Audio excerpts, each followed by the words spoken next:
Pink Floyd destroyed an album in 1974. And I'm going to say something controversial. If they had released it, it might have ruined their legacy. The album was called Household Objects. It was recorded at Abbey Road Studios between late 1973 and early 1974.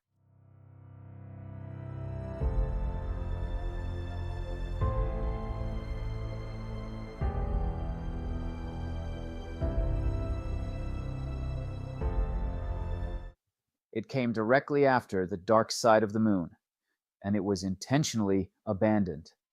Not because a label rejected it, not because critics attacked it, because the band realized it wasn't working.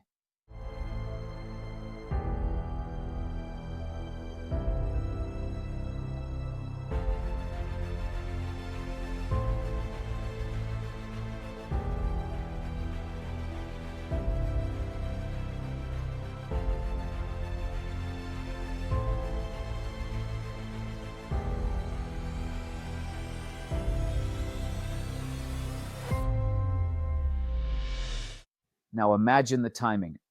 March 1st, 1973, Dark Side is released in the United States. March 24th, in the UK. Within months, it sells over 2 million copies in America.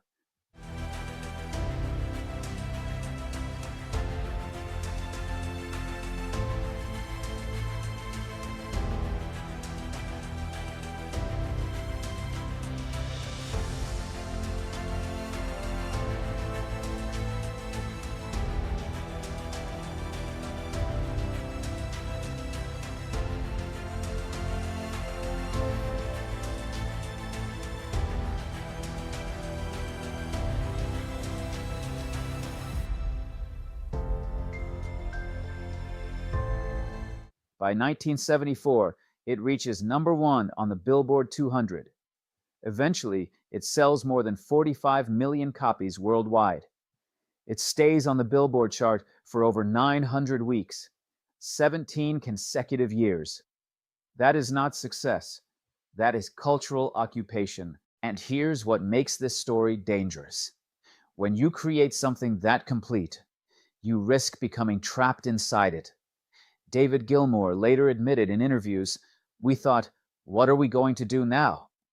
Nick Mason wrote in Inside Out, "Dark Side was so complete, it felt like a full stop. A full stop after your biggest achievement." That's terrifying.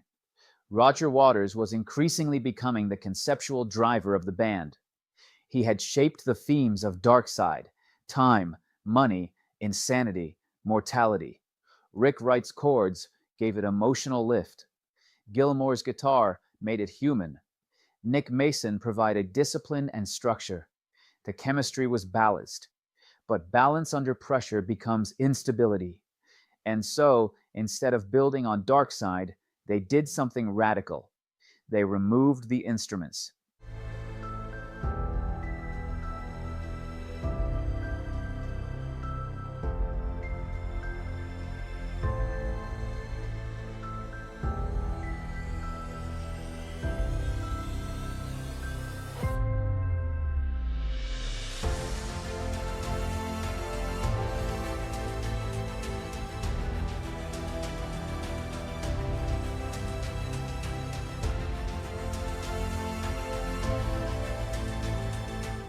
No Stratocaster, no Hammond organ, no drum kit, no synthesizers, only domestic objects. Wine glasses tuned by adjusting water levels. Rubber bands stretched across wooden boards to create bass tones. Milk bottles struck rhythmically. Spray cans releasing bursts of compressed air. Metal bins hit with mallets. Light bulbs tapped for resonance. The project title was blunt: Household Objects. Nick Mason later explained, "It was a reaction to the fact that we had become very proficient at playing our instruments." Let that sink in. They had mastered their craft and decided mastery was the problem. There is something almost self-destructive in that logic, as if they didn't trust their own brilliance, as if repetition was more dangerous than collapse. The sessions were not chaotic, they were meticulous. Wine glasses were tuned precisely, water levels measured carefully, contact microphones were placed with surgical detail. This was not a joke, but slowly something unsettling emerged. There were sounds, but no psalms. David Gilmour later said, "We did try very hard to make it work, but it just wasn't going anywhere. Not dramatic, not explosive, just directionless. And directionless is more dangerous than failure. Failure is sharp. Directionlessness is slow erosion."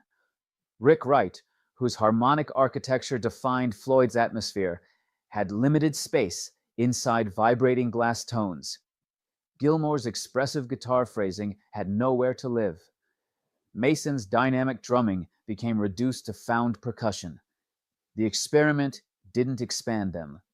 It reduced them. Here's another uncomfortable layer. By 1973, Roger Waters' authority inside the band was increasing. Biographers like Mark Blake later suggested that this period marked the early stages of Waters' creative dominance. If Household Objects had succeeded, it would have been a concept-driven album, and concept was increasingly Waters' territory. So here's the question. Was this radical art, or was it a quiet power shift?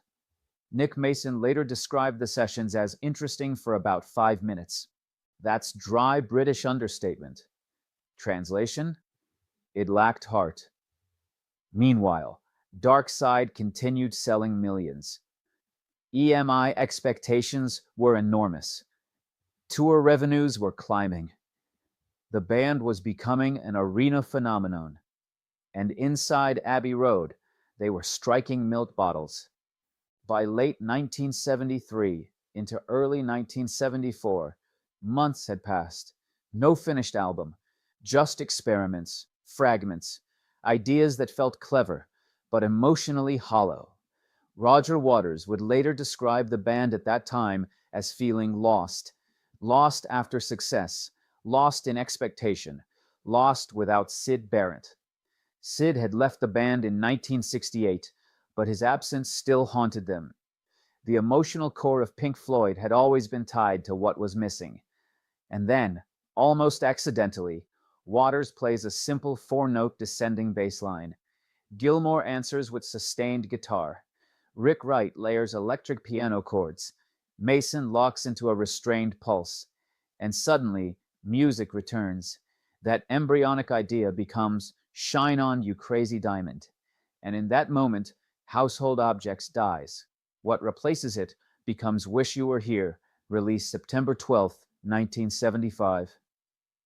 It reaches number 1 in both the UK and US, sells over 6 million copies in America, and becomes one of the most emotionally devastating records of the decade.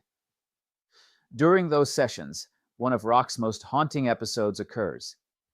Syd Barrett walks into Abbey Road unannounced, head shaved, weight gained, barely recognizable. Accounts vary slightly in detail, but multiple band members confirmed they did not immediately recognize him. Waters reportedly left the room in tears. Rick Wright described it as incredible and shocking. Whether every memory is perfectly accurate decades later is debated, but the emotional shock was real. And here's the connection. The collapse of Household Objects forced Pink Floyd back into vulnerability, back into melody, back into absence, back into Syd.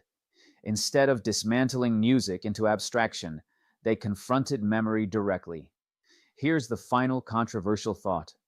If Household Objects had been released in 1974, after Dark Side had already sold over 10 million copies, it might have alienated their audience overnight. It might have been viewed as indulgent, or arrogant, or self-parody. Instead, they walked away.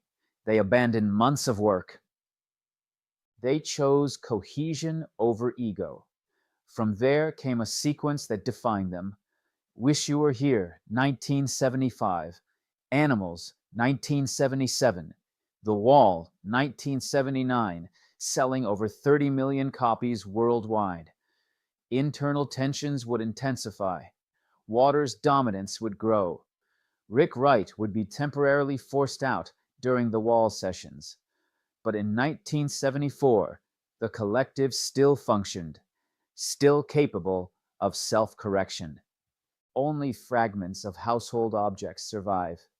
Studio reels, a few circulating bootleg snippets, anecdotes in memoirs and interviews, no official release, no polished mix, just the ghost of an idea.